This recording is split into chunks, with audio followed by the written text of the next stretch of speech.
Salut les otaku et bienvenue dans le Degré, l'émission qui vous présentera des œuvres qui auront le mérite de vous faire voir les choses sous un autre angle. Les mangas, animés, light novels ou encore jeux vidéo dont on parlera ici pourront tous être qualifiés de chefs-d'œuvre, du moins sur un point bien précis, et ce ne sont pas les fans qui diront le contraire. Et pour cette première fois, on s'attaque à La mélancolie d'Haruhi Suzumiya, ou dans son titre original, Haruhi Suzumiya no Yutsu.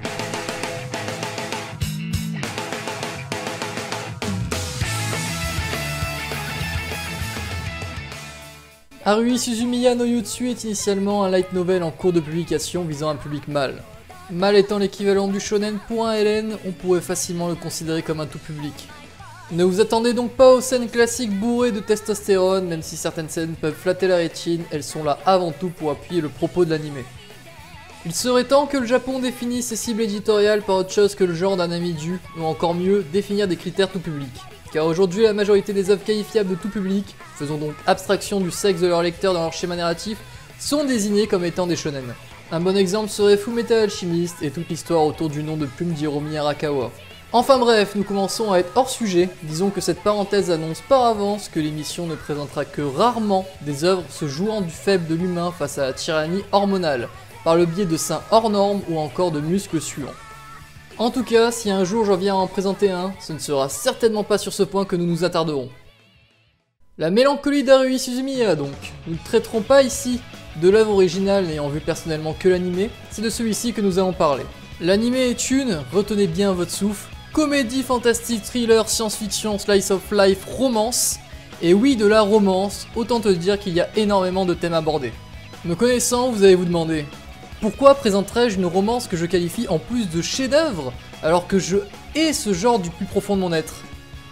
Eh bien tout simplement parce que la vision de l'amour traitée dans cet anime me convient parfaitement, et celle-ci sera centrale dans l'analyse d'aujourd'hui. Et si vous n'avez pas encore regardé l'anime, je vous arrête ici. Je ne vais pas me gêner à spoil certains éléments par la suite, même si honnêtement, je ne pense pas que ces éléments peuvent vous gâcher totalement le visionnage. Au risque de, la seule chose que je puisse vous conseiller, c'est de le regarder. La première saison est tout juste sympa pour peu que l'on effleure la surface, et la deuxième l'est un peu moins à cause de certains épisodes s'apparentant à une énorme blague. Pour ce qui est du film, c'est un très bon divertissement. Oh sinon, si vous ne vous sentez pas le courage de finir Haruhi Suzumiya, et je vous comprends, je vous invite à regarder cette vidéo à vos risques et périls. Au moins, celle-ci aura le mérite de vous faire découvrir une œuvre très intéressante de par son propos, que vous n'aurez certainement connu autrement que de nom. Finalement, qu'est-ce qui résume mieux la mélancolie d'Haruhi Suzumiya que son propre titre? Car oui, celui-ci est parfaitement choisi. Mélancolie, ce mot qui semble si commun et pourtant fait preuve d'une authentique complexité si l'on se penche sur certains concepts philosophiques. Quand on est mélancolique, on est dépressif. On dit aussi que l'on est mélancolique des bons moments. Dès le véritable premier épisode de l'anime, étant en réalité le deuxième dans l'ordre de sortie, qui est pour moi l'épisode le plus intéressant de tous car c'est celui qui pose toutes les bases ainsi que la problématique avant même que celle-ci ne fasse sa réelle apparition, et évidemment, l'exercice est réussi avec brio par notre auteur. Pour commencer, nous y avons eu droit à une superbe phrase d'accroche. Jusqu'à quand ai-je cru au Père Noël, s'exprime le narrateur. Cela semble une phrase banale dite comme ça, mais cette question définit précisément le point de départ de notre récit. Les bons moments passés. Ces moments passés étant jeunes où l'on s'émerveillait devant la magie de ce monde compté par les adultes, de toutes ces découvertes scientifiques majeures. Jusqu'au jour où la magie nous apparaît fictive et les découvertes scientifiques moroses. Cet instant où l'on s'abandonne à vivre dans un monde banal, où les jours se suivent et se ressemblent. Ce cap qui nous est présenté comme inévitable pour chaque être humain semble avoir échappé à Haruhi, notre héroïne, bien décidée de faire de sa vie un quotidien sans cesse extraordinaire. Au départ, on croit d'Haruhi qu'elle n'est qu'une simple personnalité déjantée, une âme d'enfant qui se refuse de grandir. Mais ce raisonnement est faux. Haruhi est précoce et c'est ce fait qui va la pousser à chercher dans le monde réel divers extraterrestres, experts ou encore voyageurs du temps.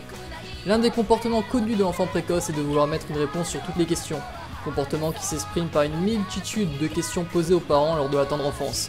Et il s'avère qu'il trouve la plupart de ses réponses rapidement, bien trop rapidement, consommant la dernière parcelle de mystère et ainsi de magie enveloppant encore ce monde. Ces derniers mystères, ce sont ceux qui permettent à l'humain de se contenter d'une vie normale. Le thème de l'amour est très vite abordé dans l'anime, présenté comme étant le dernier recours à la banalité, une expérience esquisse, une sensation envoûtante et captivante. Malheureusement pour elle, Haruhi a voulu même donner une explication à ce qu'était l'amour, et en faisant cela, elle venait de briser son dernier recours. Citation appuyant mes propos, Haruhi dit dans un des épisodes que l'amour se rapproche d'une maladie mentale, voulant dire par là que si l'amour semble aussi beau, c'est parce qu'il affecte directement le jugement des personnes, Finalement, un peu comme la drogue qui peut nous faire passer dans un état second et nous faire voir des choses qui n'existent pas. Du reste, l'anthropologue Helen Fisher, ayant étudié 30 ans le sujet, compare la puissance de ce sentiment à une addiction proche de la cocaïnodépendance. Cependant, Harui veut vivre quelque chose de réel. Voilà pourquoi elle se résigne à l'amour. Ce serait comparable au fait d'assister à un tour de magie, mais de connaître le truc. C'est inutile, on n'en tire aucune exaltation. Donc n'ayant plus de magie sur laquelle se rabattre pour vivre une vie émoustillante, Harui fit le choix surprenant, mais logique, de partir à la recherche de la fiction dans la réalité. Et c'est là que le récit marque l'opposition claire entre Dazai et Midsane, deux termes employés par Martin Heidegger dans son ouvrage majeur Être et Temps. Et c'est à partir de maintenant que ça va devenir compliqué, alors accrochez-vous bien. Les traductions officielles de ces mots d'origine allemande sont respectivement être le là et être avec. Puisque nous ne sommes pas dans un cours de philo post-bac, je vais essayer de retraduire afin de banaliser le propos et plus tard faciliter la compréhension de notre critique. On pourrait donc attribuer à Dazai le terme je et pour Midsane le terme on. Le je serait caractérisé par l'esprit, ce qui n'est commun qu'à nous-mêmes. Le on, lui, serait plus caractérisé par le corps, ses mécanismes, la société ou encore mieux, la quotidienneté pour reprendre les dires de Heidegger. Ne pouvant pas traiter de tout le sujet aujourd'hui, je vous invite vous aussi à vous renseigner sur celui-ci. D'après Heidegger, nous avons tous un jeu en nous, mais celui-ci peut passer au second plan quand il se fond dans la masse, dans le on, perdant de ce fait une grande partie de son identité propre. Harui est sans aucun doute un Dazai pure souche au début du récit, mais ne trouvant pas ce qu'elle recherche, va petit à petit devenir Midsane à son tour. Se tournant vers Kyon, un garçon entraîné malgré lui dans les folies d'Harui, représentant un peu comme la corde sortie de celle-ci vers un avenir banal mais heureux, pour peu qu'elle se donne la peine d'omettre la dualité sur le sentiment amoureux. Mais ce ne sera pas sans avoir essayé, elle créera d'abord la brigade SOS suite à des mots ma foi très intéressants sortis de la bouche de ce même Kyon. L'être humain doit se satisfaire de ce qu'il a déjà, ce sont ceux qui ne se résignent pas qui font avancer la civilisation à coups d'invention. Mais ces innovations dépendent du talent d'un petit nombre, seuls les génies peuvent rendre cela possible, les êtres ordinaires que nous sommes doivent se contenter d'une vie banale. Cette citation soulève un point très important, l'homme en tant que on se contente de ce qu'il a. L'homme préhistorique n'était pas plus malheureux que l'homme d'aujourd'hui, ne connaissant ni l'existence de la voiture ou de l'avion. Et le génie ne se contente jamais de ce qu'il a, son pire ennemi étant l'ennui, le manque de renouveau. Nous reviendrons sur ce point plus tard. C'est pourquoi il crée ce qu'il ne trouve pas, et c'est pourquoi Harui, ne trouvant pas un club qui lui convient, décide de créer le sien. Un club ayant pour objectif de découvrir des faits extraordinaires et sortir ainsi de cette pesante quotidienneté. Mais le concept du génie qui crée ce qu'il ne trouve pas va encore bien plus loin dans cette œuvre. Car Harui, ne trouvant ni extraterrestre, ni espère, ni voyageur dans le temps, aurait fini par les créer aussi. Comment ? Ne me demandez pas, c'est là tout le côté fantastique de l'œuvre. Du reste, la capacité d'Harui est si incroyable qu'elle sera appelée Dieu par ses présumées créations. Toutefois, un grand pouvoir implique de grandes responsabilités, et celui d'Harui menace de briser l'équilibre de l'univers. Rien que ça. Donc, pour le bien de tous, Harui ne devra jamais découvrir l'existence des extraterrestres, espères ou voyageurs dans le temps. Même si cela la rendrait heureuse, et je vais vous expliquer pourquoi. Parce que comme tout, elle finira par s'enlacer et partir à la recherche d'une chose encore plus incroyable, l'engendrant à son tour et menaçant ainsi un peu plus le monde entier.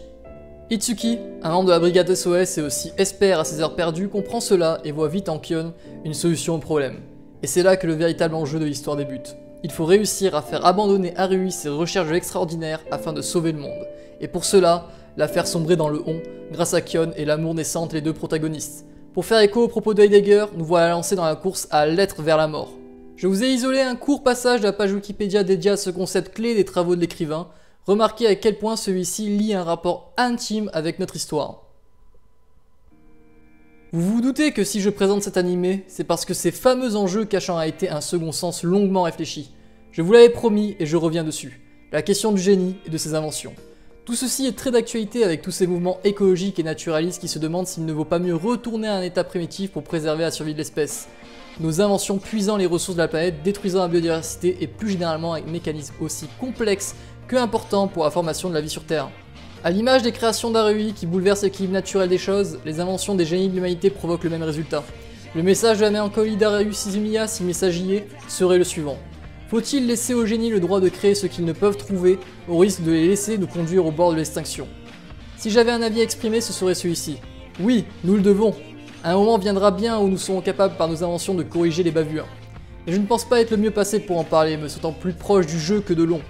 Loin de moi l'envie de créer une vision pessimiste des choses, toutefois, je pense sincèrement qu'au final, un jour nous nous rendrons compte qu'il n'existe pas qu'un unique intérêt humain, mais qu'il existe l'intérêt du jeu à créer, à découvrir, et l'intérêt du on à se complaire de la norme, une découverte qui pourrait être bien le fruit de guerres nouvelles. Ces deux intérêts étant strictement opposés, l'innovation bousculant la norme et le contentement de la norme, entravant l'innovation. Et voilà les amis, c'est déjà fini pour ce premier degré, j'espère qu'il vous aura plu. N'hésitez pas à laisser un petit pouce et à commenter, je suis persuadé que la plupart d'entre vous ne s'attendaient pas à ce que la mélancolie d'Haruhi Suzumiya soit aussi pointue.